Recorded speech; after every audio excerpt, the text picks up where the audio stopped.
ಈಗ ಎಲ್ಲ ಸುದ್ದಿಗಳನ್ನು ವಿವರವಾಗಿ ತೋರಿಸ್ತಾ ಹೋಗ್ತೀನಿ.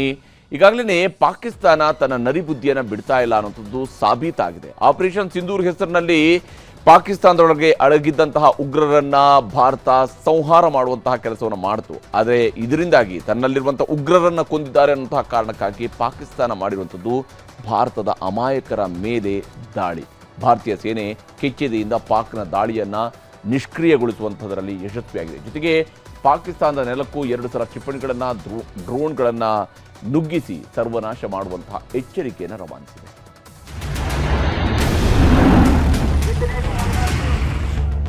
ನಿನ್ನೆ ರಾತ್ರಿ ಪಾಕಿಸ್ತಾನದ ಗಡಿಯುದ್ದಕ್ಕೂ ಭಾರತದ ಕಡೆಗೆ ಪಾಕಿಸ್ತಾನದ ಡ್ರೋನ್ಗಳು ನುಗ್ಗಿ ಬಂದಿದ್ದವು.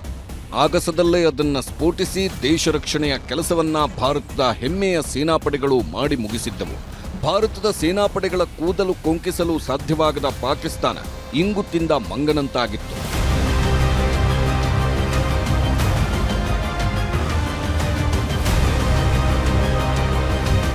ಪಹಲ್ಗಾಮ್ ದಾಳಿ ಬಳಿಕ ಭಾರತ ಉಗ್ರರ ಸಂಹಾರ ಮಾಡಿ ಆಪರೇಷನ್ ಸಿಂಧೂರ್ ಹೆಸರಲ್ಲಿ ಪಾಕಿಸ್ತಾನಕ್ಕೆ ಎಚ್ಚರಿಕೆ ಕೊಟ್ಟು ಬಂದಿತ್ತು. ಆದರೂ ಸುಮ್ಮನಾಗದ ಪಾಕಿಸ್ತಾನಿಗಳು ಉಗ್ರರನ್ನ ಕೊಂದ ಭಾರತದ ಮೇಲೆ ಸೇಡು ತೀರಿಸಿಕೊಳ್ತೀವಿ ಅಂತ ಹೇಳಿದ್ರು. ಉಗ್ರರಿಗೆ ರಾಷ್ಟ್ರ ಗೌರವ ಕೊಟ್ಟು ಸಮಾಧಿ ಮಾಡಿದ್ದ ಪಾಕಿಸ್ತಾನ ನಮ್ಮ ವೀರಯೋಧರನ್ನ ಎದುರಿಸದೆ ಗುಳ್ಳೆನರಿಗಳ ಥರ ನಿನ್ನೆ ರಾತ್ರಿ ಭಾರತದ 24 ನಗರಗಳ ಜನರನ್ನ ಟಾರ್ಗೆಟ್ ಮಾಡಿತ್ತು. ಸೇನಾ ನೆಲೆಗಳನ್ನು ಗುರಿಯಾಗಿಸಿಕೊಂಡಿತ್ತು. ಅಮಾಯಕ ಜನರನ್ನ ಕೊಲ್ಲಲು ಪಾಕಿಸ್ತಾನ ನಿನ್ನೆ ರಾತ್ರಿ 8:30 ಗಂಟೆ ಸುಮಾರಿಗೆ ಭಾರತದ ಮೇಲೆ ಕ್ಷಿಪಣಿಗಳನ್ನ ಉಡಾಯಿಸಿತ್ತು. 500 ಡ್ರೋನ್ಗಳಲ್ಲಿ ಬಾಂಬ್ಗಳನ್ನ ಕಟ್ಟಿ ಭಾರತದ ಕಡೆಗೆ ಹಾರಿಸಿತ್ತು. ಮೊದಲು ಜಮ್ಮು ಸೇನಾಪಡೆ ಕಾಲೋನಿ ಮೇಲೆ, ಆಮೇಲೆ ಪಠಾಣ್ಕೋಟ್ ಏರ್ಬೇಸ್ ಮೇಲೆ, ಜಮ್ಮು ವಿಶ್ವವಿದ್ಯಾಲಯವನ್ನು ಟಾರ್ಗೆಟ್ ಮಾಡಿ ಕತ್ತಲಲ್ಲಿ ಅಟ್ಯಾಕ್ ಮಾಡಿದ್ರು. ಆದರೆ ಪಾಕಿಸ್ತಾನದ ಕ್ಷಿಪಣಿಗಳನ್ನ, ಪಾಕಿಸ್ತಾನದ 500ಕ್ಕೂ ಹೆಚ್ಚು ಡ್ರೋನ್ಗಳನ್ನ ಭಾರತ ಕ್ಷಣಾರ್ಧದಲ್ಲಿ ನೆಲಕಚ್ಚಿಸಿದೆ. ಇಷ್ಟೆಲ್ಲ ದಾಳಿ ನಡೆಸುವ ವೇಳೆ ಪಾಕಿಸ್ತಾನ ನಾಗರಿಕ ವಿಮಾನಗಳನ್ನೇ ಗುರಾಣಿಯಾಗಿ ಬಳಸಿಕೊಂಡಿತ್ತು ಎಂದು ಭಾರತದ ವಾಯುಪಡೆಯ ವಿಂಗ್ ಕಮಾಂಡರ್ ವ್ಯೋಮಿಕಾ ಸಿಂಗ್ ಪಾಕಿಸ್ತಾನದ ಬಣ್ಣ ಬಯಲು ಮಾಡಿದ್ದಾರೆ. ಭಾರತದ ಮೇಲೆ ಯುದ್ಧಕ್ಕೆ ನಿಂತಿರುವ ಪಾಕಿಸ್ತಾನಕ್ಕೆ ಬೆಂಬಲವಾಗಿ ಟರ್ಕಿ ನಿಂತಿದೆ. ಜಮ್ಮು ಹಳ್ಳಿಗಳಲ್ಲಿ ಸಿಕ್ಕಿರುವ ಪಾಕಿಸ್ತಾನದ ಡ್ರೋನ್ ಅವಶೇಷಗಳನ್ನು ಸಂಗ್ರಹಿಸಿ ಪರೀಕ್ಷಿಸಿದಾಗ ಟರ್ಕಿ ಕೈವಾಡದ ಕುರುಹುಗಳು ಸಿಕ್ಕಿವೆ ಎಂದು कर्नल सोफिया कुरैशी दृढ़पडिसिದ್ದಾರೆ. इतने बड़े पैमाने पर हवाई घुसपैठों का संभावित उद्देश्य वायु रक्षा प्रणालियों का परीक्षण करना और खुफिया जानकारी इकट्ठा करना था. ड्रोन के मलबे की फोरेंसिक जांच की जा रही है. प्रारंभिक रिपोर्ट्स से पता चलता है कि वे तुर्की के असीस गार्ड सॉन्गर ड्रोन्स हैं. ಭಾರತದ ಮೇಲೆ ಶಕುನಿ ಪಾಕಿಸ್ತಾನ ನಡೆಸಿದ ದಾಳಿಯ ಕಥೆ ಇದಾದ್ರೆ, ಶತ್ರುಗಳ ಕೋಟೆಗೆ ನುಗ್ಗಿ ಇತಿಹಾಸದಲ್ಲೇ ಫಸ್ಟ್ ಟೈಮ್, ಇತಿಹಾಸದಲ್ಲೇ ಮೊಟ್ಟ ಮೊದಲ ಸಲ ಯಾರೂ ಊಹಿಸದ ಜಾಗಗಳನ್ನ ಭಾರತೀಯ ಸೇನೆ ಟಾರ್ಗೆಟ್ ಮಾಡಿ ಉಡಾಯಿಸಿದೆ. 75 ವರ್ಷಗಳಲ್ಲೇ ಫಸ್ಟ್ ಟೈಮ್ ಪಾಕಿಸ್ತಾನಕ್ಕೆ ನುಗ್ಗಿ ಹೊಡೆದಿದೆ ಭಾರತ. ಪಾಕಿಸ್ತಾನದ ಪ್ರಮುಖ ನಗರಗಳ ಮೇಲೆ ಭಾರತ ಇತಿಹಾಸದಲ್ಲೇ ಮೊದಲ ಸಲ ಮಿಲಿಟರಿ ಅಟ್ಯಾಕ್ ಮಾಡಿದೆ. ಡ್ರೋನ್ ಬಾಂಬ್ಗಳ ಜೊತೆ ಕ್ಷಿಪಣಿಗಳನ್ನ ಹಾಕಿ ಹಾರ್ಟ್ ಆಫ್ ದಿ ಸಿಟಿಯನ್ನೇ ಬೆಚ್ಚಿ ಬೀಳಿಸಿದೆ. ರಾವಲ್ಪಿಂಡಿ ಅಂತಾರಾಷ್ಟ್ರೀಯ ಕ್ರಿಕೆಟ್ ಸ್ಟೇಡಿಯಂನ ಅರ್ಧ ಭಾಗವನ್ನೇ ಭಾರತ ಧ್ವಂಸ ಮಾಡಿದೆ. ಲಾಹೋರ್ನಲ್ಲಿರುವ ಪಾಕ್ ಏರ್ ಡಿಫೆನ್ಸ್ ಸಿಸ್ಟಂಗಳನ್ನ ಹೊಡೆದು ಹಾಕಿದೆ. ಪೇಶಾವರ, ಸಿಯಾಲ್ಕೋಟ್ನ ಉಗ್ರರ ನೆಲೆಗಳು ಧ್ವಂಸವಾಗಿವೆ.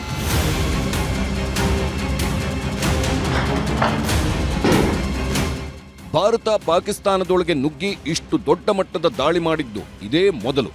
ಭಾರತದ ದಾಳಿಯನ್ನ ಪಾಕಿಸ್ತಾನಿ ರಾಜಕಾರಣಿಗಳು, ಸೇನೆ ಇಲ್ಲ ಅಂತಿದೆ. ಆದ್ರೆ ಅದೇ ಪಾಕಿಸ್ತಾನದಲ್ಲಿರುವ ಜನ ಭಾರತ ಹೇಗೆ ದಾಳಿ ಮಾಡಿದೆ ಅಂತ ವಿಡಿಯೋಗಳನ್ನ ಮಾಡಿ ಸಾಮಾಜಿಕ ಜಾಲತಾಣಗಳಲ್ಲಿ ಹರಿಬಿಟ್ಟಿದ್ದಾರೆ. ರಾವಲ್ಪಿಂಡಿ ಸ್ಟೇಡಿಯಂ ಉಡೀಸಾಗಿದೆ. ಪೊಲೀಸರು ಭದ್ರತೆ ಹಾಕಿದ್ದಾರೆ. ಕೇಳಿದ್ರೆ ಪಾಕಿಸ್ತಾನಿ ಜನರಿಗೆ ಸಿಡಿಲು ಬಡಿದಿದೆ ಅಂತ ಕಥೆ ಕಟ್ಟಿದ್ದಾರೆ ಪಾಕಿಸ್ತಾನಿಗಳು. पंजाब पुलिस यहाँ पे खड़ी है. मैं अंदर जाने की मैंने कोशिश की है.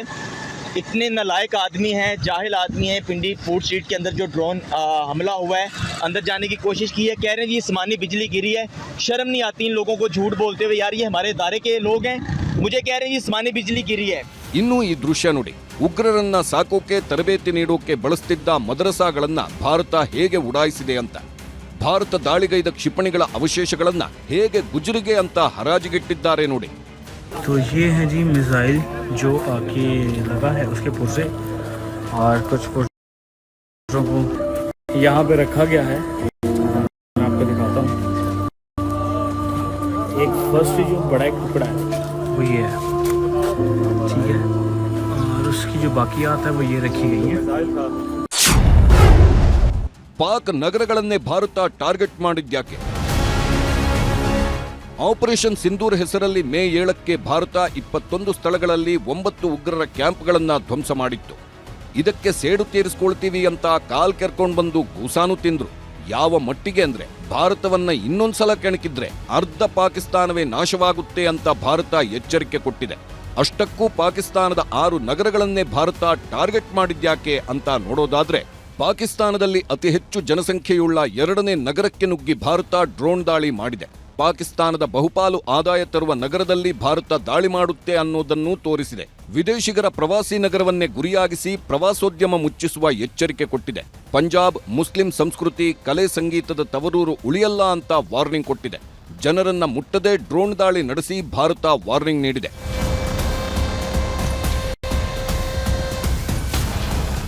ಮೊಹಮ್ಮದ್ ಅಲಿ ಜಿನ್ನಾ ಜನ್ಮಸ್ಥಳಕ್ಕೆ ಲಗ್ಗೆ ಇಟ್ಟ ಭಾರತದ ಡ್ರೋನ್ ಅರಬ್ಬಿ ಸಮುದ್ರದ ತಟದ ಅತಿ ದೊಡ್ಡ ನಗರದಲ್ಲಿ ಸ್ಫೋಟ ನಡೆಸಿ ಬಂದಿದೆ. ಪಾಕಿಸ್ತಾನದ ಅತಿ ದೊಡ್ಡ ವಾಣಿಜ್ಯ ಬಂದರು ನಗರದಲ್ಲಿ ಸ್ಫೋಟ ನಡೆಸಿರುವ ಭಾರತ ಆರ್ಥಿಕ, ಸಾಂಸ್ಕೃತಿಕ, ಶೈಕ್ಷಣಿಕ ರಾಜಧಾನಿಯನ್ನು ಧ್ವಂಸ ಮಾಡುವ ಎಚ್ಚರಿಕೆಯನ್ನ ಡ್ರೋನ್ ದಾಳಿ ಮೂಲಕ ನೀಡಿದೆ. ಜೊತೆಗೆ ಬಂದರುಗಳಲ್ಲಿದ್ದ ಉಗ್ರರನ್ನ ಸಂಹರಿಸಿ ಎಲ್ಲಿಗಾದ್ರೂ ಸರಿ ನುಗ್ಗಿ ಹೊಡಿತೀವಿ ಅಂತ ಮೆಸೇಜ್ ಕಳಿಸಿದೆ. ಇದ್ರ ಜೊತೆಗೆ ಭಾರತ ಇವತ್ತು ಕರ್ತಾರ್ಪುರ ಸಾಹಿಬ್ ಕಾರಿಡಾರ್ ಸೇವೆಗಳನ್ನು ಸ್ಥಗಿತಗೊಳಿಸಿದೆ. In view of the existing security scenario, the services of the Kartarpur Sahib corridor have been suspended till further directions. ನಾಗರಿಕರ ವಿಮಾನದ ಬೆನ್ನ ಹಿಂದೆ ಅವಿತು ದಾಳಿಗೆ ಸ್ಕೆಚ್. ಪಾಕಿಸ್ತಾನದವರು ಎಂಥ ಮೋಸಗಾರರು ಅಂದ್ರೆ, ದೇಶ ವಿದೇಶಗಳಿಗೆ ವಿಮಾನಗಳ ಹಾರಾಟಗಳಿಗೆ ಭಾರತ ಸಮಸ್ಯೆ ಮಾಡಿಲ್ಲ.